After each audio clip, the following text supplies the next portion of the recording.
Assalamualaikum warahmatullahi wabarakatuh. Hari ini kita akan belajar tentang cerita fantasi pada subbab menyajikan cerita fantasi. Yang pertama yaitu langkah-langkah menulis cerita fantasi. Yaitu yang pertama menentukan tema dan latar. Bagaimana cara menentukan tema dan latar? Yang pertama yaitu dengan cara mengembangkan ide. Kalian memiliki ide apa? Nah, itu kita kembangkan. Misalnya kita dapat mengembangkan ide melalui cerita-cerita yang pernah kita lihat. Misalnya kalau kalian suka nonton anime dan sebagainya, itu kita bisa menyadur dari situ. Jadi kita setelah melihat cerita lain, baik dari buku, dari film dan sebagainya, terus kita sadur, kita membuat cerita-cerita, misalnya cerita balasan atau cerita yang genrenya serumpun dan sebagainya dari apa yang telah kita baca dan kita pelajari tersebut. Terus kita menggambar dunia hayalan, kita gambarkan dalam bentuk deskripsi dunia hayalan tersebut. Nah, dunia hayalan yang kita inginkan itu adalah dunia hayalan yang seperti apa. Nah, itu kita gambarkan dulu. Terus kita setelah dunia tersebut tergambar, kita akan menetapkan latar. Ada latar tempat, ada latar waktu. Latar tempat yaitu tempatnya di mana, seperti apa, apakah itu latar tempat yang real yang ada di dunia ini, atau kita buat untuk menggambarkan cerita fantasi tersebut dengan hayalan-hayalan saja. Terus waktunya juga begitu. Apakah waktunya itu sezaman atau di masa kini saja, atau berhubungan dengan masa depan, masa lalu, dan sebagainya, seperti itu. Terus berikutnya yaitu menentukan karakter.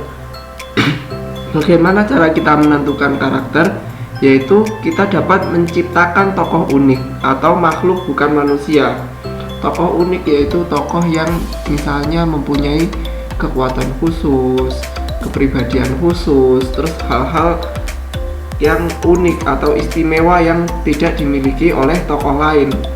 Dan tokohnya itu tidak harus melulu tentang manusia, bisa juga hewan atau makhluk lain, atau robot atau makhluk buatan dan sebagainya. Terus pertimbangkan pula motivasi karakter. Kenapa kalian membuat tokoh itu? Misalnya bagaimana sih kok sampai bisa tumbuh atau muncul tokoh misalnya dari film Joker seperti itu. Kenapa sih kok ada tokoh jahat seperti Joker itu? Motivasinya apa dia kok hingga tokoh tersebut bisa berbuat jahat? Terus kita menentukan tokoh utama. Yang ketiga ini tokoh utama. Tokoh utamanya itu siapa dan kenapa dia menjadi tokoh utama? Misalnya tokoh utamanya seperti tadi, tokoh Joker. Kenapa dia jadi tokoh utama? Karena si tokoh Joker ini mewakili pemikiran-pemikiran banyak orang tentang suatu kejadian ketika dia diintimidasi, diasingkan, dikucilkan seperti itu. Maka dari itu dia memilih tokoh Joker. Terus pertimbangkan mentor. Mentor ini harusnya guru ya. Jadi misalnya ada seorang tokoh atau seorang yang istimewa yang memilih tokoh utama ini. Misalnya kita beralih cerita ya. Kalau dalam cerita Mahabharata itu misalnya ada Pandawa 5. Siapa sih tokoh-tokoh yang menjadi mentor dari Pandawa 5 ini? Misalnya Dewa Wisnu, Dewa Brahma seperti itu dan sebagainya.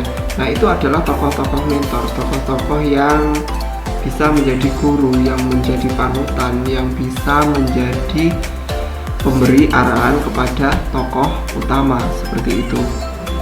Terus menentukan tokoh jahat atau tokoh antagonis seperti itu. Misalnya tadi seperti cerita Joker seperti itu kan, Jokernya sudah berbuat jahat tuh, berarti tokoh antagonisnya yaitu tokoh yang melawan cerita atau tokoh yang berbuat baiknya itu siapa, seperti itu.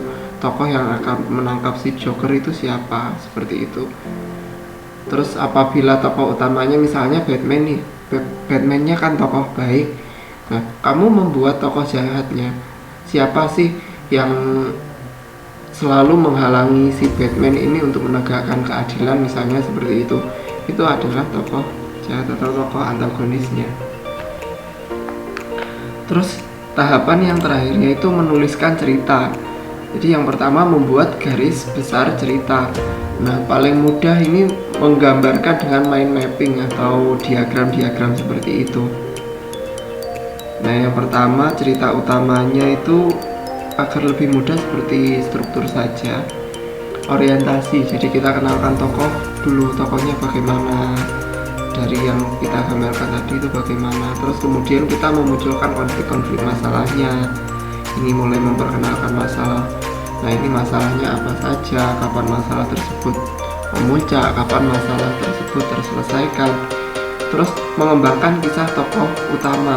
Dari masalah-masalah yang telah kita buat ini kita kembangkan agar masalah itu menjadi masalah yang kompleks dan menjadi satu paket cerita yang komplit seperti itu. Nah, tugas kita yang terakhir yaitu memilih ending cerita. Bagaimana kita akan mengakhiri cerita si tokoh utama ini setelah solusi itu? Apakah solusi itu mengarahkan dia kepada happy ending atau kepada sad ending?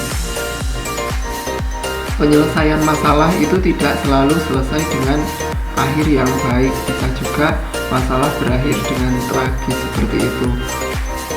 Jadi kita bebas dalam memilih ending cerita ini, tergantung kreativitas kita.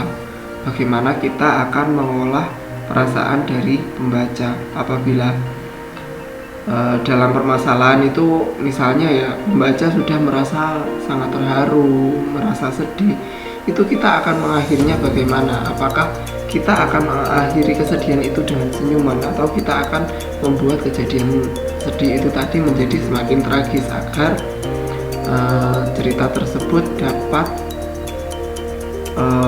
menarik hati atau menyentuh hati pembacanya seperti itu.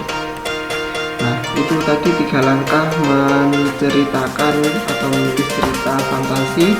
Terima kasih telah mengikuti pembelajaran hari ini. Sekian dari saya. Wassalamualaikum warahmatullahi wabarakatuh.